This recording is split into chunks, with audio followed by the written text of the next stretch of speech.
안녕하세요. 오늘도 출근한 차운주의 노예 인사드립니다. 저는 회사에서 과장이라는 노예이고, 이 채널은 제가 하고 싶은 말 맘대로 하는 채널입니다. 오늘은 주택 청약에 대해서 좀 이야기를 해볼까 하는데, 제가 돈을 많이 벌었다는 자랑을 할 겁니다. 그리고 이 자랑을 하는 이유는 여러분들도 저처럼 돈을 많이 벌거나 아니면 저보다 돈을 더 많이 벌었으면 하는 마음에 이 영상을 찍습니다. 제가 처음에 28살 때 LH에서 분양하는 아파트를 분양을 받았어요. 근데 이 분양을 받은 사유가 좀 굉장히 재밌는데, 이제 결혼을 하고 나서 부모님이랑 저랑 살던 집에 저랑 와이프가 들어가게 되고, 부모님은 이제 다른 곳으로 이사를 갔어요. 그렇게 홍대의 작은 빌라에 저랑 와이프랑 같이 살고 있었는데, 이제 결혼 초에 와이프랑 집 문제로 좀 많이 다퉜던 것 같아요. 와이프는 아파트로 이사를 가자라고 노래를 부르는 주의였고, 저는 절대 안 된다, 내 벌이로는 택도 없다 라는 주의였어요. 우리 지금 빌라 살고 있는 것도 되게 감지덕지하게 살아야 되고, 우리보다 지금 못 사는 사람들이 얼마나 많은 줄 아느냐. 어?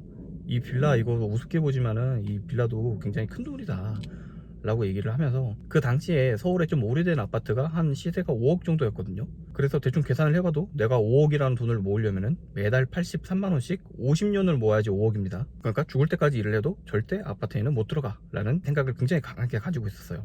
그러니까 내가 죽을 때까지 일을 해도 절대 저 5억짜리 아파트에는 나는 절대 쳐다도 못 볼 거야 라는 생각이 굉장히 강했어요. 그래서 좀 와이프랑 다툼이 계속되다 보니까 제가 생각을 한 거는, 이제 청약을 좀 넣어보자.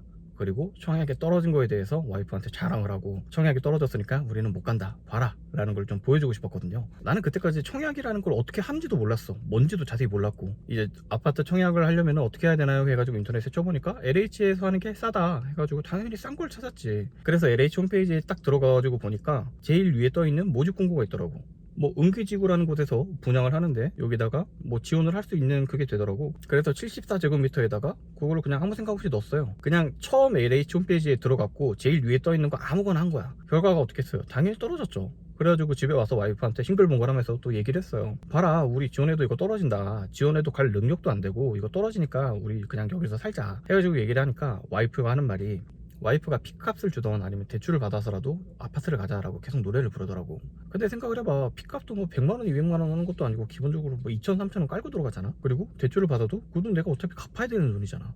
아무튼 난 분양 아니면 못 가. 그리고 핏값 3천 정도 줘야 된다는 거, 걔는 그냥 앉아가지고 3천만원 버는 거고 나는 1년 연봉률 그냥 걔한테 그냥 공짜로 주는 거잖아. 그거를 내가 눈 뜨고 보라고? 난 그걸 꽤 못해. 분양 아니면 절대 안 갈 거야 라고 얘기를 하고, 그래가지고 뭐 저는 다시 또 떨어지는 걸 보여줘야겠구나 생각을 해가지고 LH 홈페이지에 또 들어갔어요. 그게 두 번째로 들어간 건데, 그랬더니 내가 지원을 했던 곳에서 미분양이 나가지고 다시 하나 올라왔더라고. 근데 74보다는 84가 경쟁률이 좀 더 셌었고, 84에 넣으면은 당연히 떨어지겠지 라고 생각을 하고 거기에다가 또 다시 지원을 했습니다. 그때는 무순위로 그냥 추첨을 했던 것 같아요. 그리고 저는 거기에 다시 청약을 넣은 이유가 당연히 와이프한테 확인 사살을 시켜주고 싶어서였죠.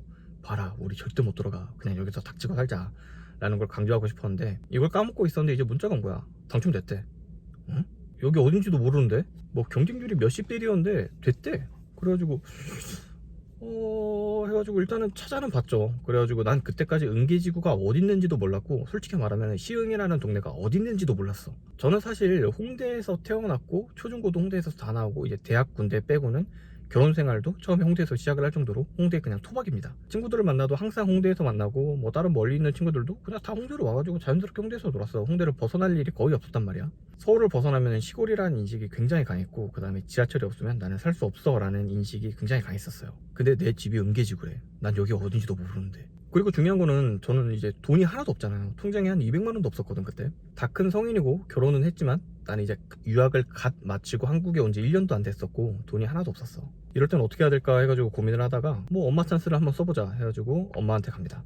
이제 부모님을 이제 앉혀놓고 얘기를 했어요. 엄마, 나 이번에 아파트 분양받았어 해가지고 얘기를 하니까 엄마한테 뒤지게 혼났어요. 홍대 빌라에서 살면서 조금 모아가지고 모은 돈 가지고 갈 생각을 해야지, 네가 지금 쥐뿔도 없는 놈이 무슨 3억이나 하는 그런 아파트에 간다고 그런 걸 맘대로 넣어가지고 막 당첨을 하느냐. 전화해서 안 간다고 취소한다고 해라 해가지고 어머니한테 엄청 혼났어. 뭐 부모님이 좀 보수적인 성향도 있었고, 그 다음에 저도 뭐 딱히 할 말은 없죠. 돈 하나도 없이 그냥 당첨됐다고 그냥 엄마한테 와가지고 돈 달라고 한 격이니까. 뭐 일단 계약금은 지정된 날짜까지 안 나면 당연히 취소가 된대요. 그래가지고 내가 이 계약금을 만들 수 있지 않을까 해가지고 제가 살면서 처음으로 이제 대출을 받으러 은행에 가봅니다. 이제 대출 상담을 받으면서 내가 아파트에 당첨되는데 계약금이 3천만 원이 필요하다, 3천만 원을 대출 받으러 왔다 해가지고 얘기를 하면서 나는 그때까지 이 3천만 원이라는 돈은 쉽게 대출이 나올 거라고 생각을 했어. 근데 은행 입장에서 봤을 때는 내가 군대를 전역하고 외국에 나갔다가 와가지고 한국에서 은행 실적이 하나도 없는 거야. 그래가지고 뭐 할 수 있는 거를 이것저것 따져보니까 내가 그때 연봉이 한 2,600 그 정도 됐었는데 그 연봉에 대한 한 60%인가 70% 해가지고 1,700만 원까지는 내가 대출을 해줄 수가 있다는 거야. 그래가지고 한 1,500이나 넘게 필요한데 해가지고 다시 또 엄마 찬스를 쓰러 가봅니다. 그래가지고 엄마 아빠를 앉혀놓고 얘기를 하죠. 내가 지금 이렇게 1,700까지 대출을 된다고 하는데 엄마 아빠가 1,500만 원 정도만 좀 더 나한테 좀 도와줄 수 있으면은 좀 도와줘라, 빌려줘라 라고 얘기를 했죠. 그래서 어머니 아버지가 좀 며칠 고민을 하시다가 저한테 흔쾌히 1,500만 원을 빌려주셨습니다. 그리고 그 돈은 물론 아직도 안 갚았습니다. 아무튼 계약금을 순차적으로 이제 넣고 나서 중도금 대출도 순차적으로 진행을 시켰어요. 그리고 입주를 할 때는 기존에 가지고 있던 빌라를 처분을 하고 그 처분한 빌라 값이랑 그리고 저의 20년 디딤돌 노예 대출을 통해서 잔금을 치르는 일을 완성을 시켰어요. 그때 분양가가 3억 2천이었고 지금 네이버 시세를 보면은 7억 5천까지 떠 있습니다. 사실 집이 20억이든 100억이든 뭐가 됐든 간에 내가 거기 앉아있고 팔지 않으면 내 손에 들어오는 돈은 없잖아. 근데 이게 사람이 좀 변해요. 제가 지금 33살인데 제가 아파트를 분양받을 당시에 28살 때는 내 주변에 뭐 청약이라는 개념 자체도 없어서 주변 사람들 모두가 아파트를 사겠다는 그런 생각을 한 적도 없고 집을 사야 된다라는 그런 거는 너무나 먼 이야기라고 생각을 했단 말이야, 내 주변 모두가. 근데 지금 이제 33살이 되고 나서 주변 사람들도 하나둘 결혼을 하기 시작을 하고 이제 결혼을 해서 아기를 낳으면서 전세금이 끝나는 거를 걱정하는 주변 사람들이 너무 많아요. 그리고 아파트에 가고 싶은데 가고 싶은 아파트는 2달 전에 비해서 2천만 원 3천만 원 올랐다고 이 거품이 빠지면 들어가겠다 해가지고 그 시간을 1년 2년 계속 보내고 있는 사람들이 주변에 엄청 많아요. 거품이 쌓이면은 그게 기반이 됩니다. 그러니까 이제 어때요? 저는 상대적으로 굉장히 여유롭죠.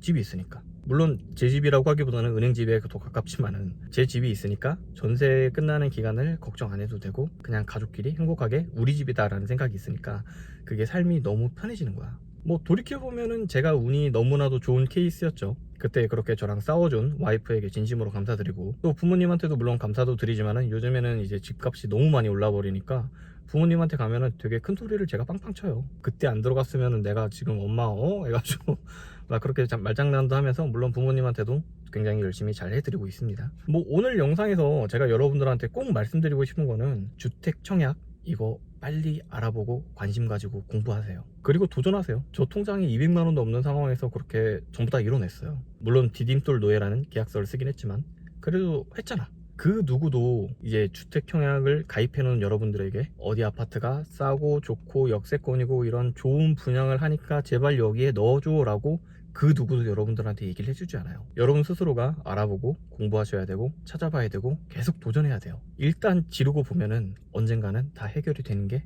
아파트 청약이 아닌가 라는 생각이 듭니다. 그리고 그 청약이라는 숫자는 2년 뒤 3년 뒤 무조건 3억에서 5억 정도의 차익은 여러분들에게 안겨주지 않나 라는 생각이 들고 그렇게 차익을 실현을 한번 시키고 나면은 저는 이제 앞으로 이제 10억 15억짜리 그런 부동산 부자가 되는 거를 지금 꿈꾸고 있습니다. 오늘 영상 여러분들한테 좀 유익했으면 좋겠고요. 재밌게 들어주셨다면 구독과 좋아요 부탁드리겠습니다. 감사합니다.